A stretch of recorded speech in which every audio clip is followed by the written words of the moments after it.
চিংড়ি মাছ দিয়ে লতি খেতে কার না ভালো লাগে। আমার তো সেই ফেভারিট একটা তরকারি। আমার কাছে লতি হইলে মনে হয় যে আর কিছুই লাগে না। আর চিংড়ি মাছ তো সেই প্রিয়, কারণ চিংড়ি মাছে তো অনেক রোগ, তাই এই জন্য চিংড়ি মাছটা অনেক প্রিয়। এবার লাফালাফি করতে করতে তালতলা ঠেলাঠেলি করতে যে ধোসা খেতে চলে গেলাম। যাক, এদিকে স্বপ্নের থেকে চাউল নিয়ে আসছিলাম, চাউলটা ফেরত দিয়ে আবার চাউলটা চেঞ্জ করে নিয়ে আসলাম। হ্যালো গাইজ, আসসালামু আলাইকুম। সবাই কেমন আছেন? আমিও ভালো আছি আল্লাহর রহমতে। আপনারা কেমন আছেন?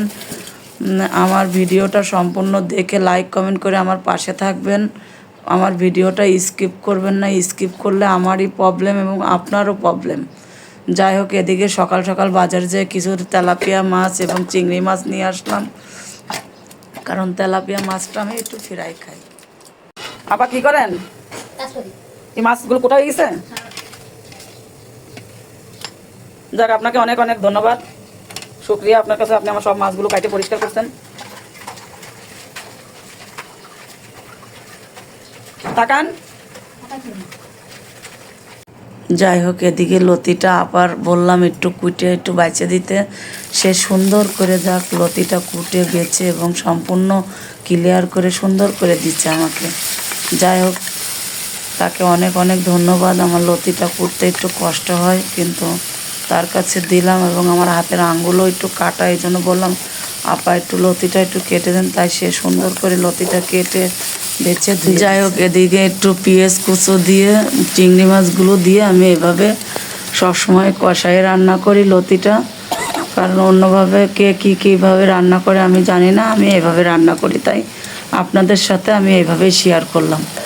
আমি যাই রান্না করি আমি তাই আপনাদের সাথে শেয়ার করি, কিন্তু আমার বাড়তি অত রান্নার কোনো ক্যাপাসিটি নাই যে আমি বাড়তি করে রান্না করে ফেসবুক মামাকে দেখাবো। আমার সামর্থ্যে যাই আছে আমি তাই রান্না করে দেখাই।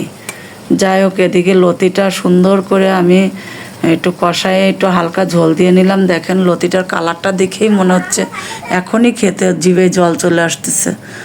যাই হোক, খুব সুন্দর হয়েছে রান্নাটা এবং খেতে। এদিকে দেখেন আমার মেয়ে খেলনা টেলনা দিয়ে সারা বিছানা করছে। ও সারাক্ষণ অগোছালো করবে ঘর দুয়ার, আর আমি সারাক্ষণ গুছাইতে থাকবো, এই হচ্ছে আমার কাজ।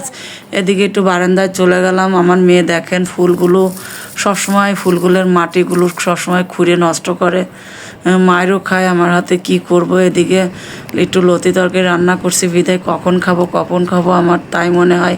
এই তরকারিটা রান্না করলে আমার এরকমই মনে হয়। যাই হোক, শেষ পর্যন্ত খেয়ে নিলাম। এদিকে ঠেলাঠেলি করতে করতে তালতলা গেলাম। যাইয়ে দেখি দেখেন কি পরিমাণের ভিড়, ঢুকে আবার বেরোয় চলে আসছে, আবারও ঢুকছে। যাই হোক, না খেয়ে আজকে যাবই না, পরে মেয়েকে নিয়ে যাই হোক শেষ পর্যন্ত একটু দোচা খাওয়ার ভাগ্য হলো, কারণ এই দোচাটা আমার কাছে অনেক ভালো লাগে, খুবই ভালো লাগে। আপনারাও ট্রাই করে দেখবেন, আমার ভিডিওটা সম্পূর্ণ দেখবেন, শেয়ার করে দিবেন এবং লাইক কমেন্ট করে আমার পাশে থাকবেন। আল্লাহ।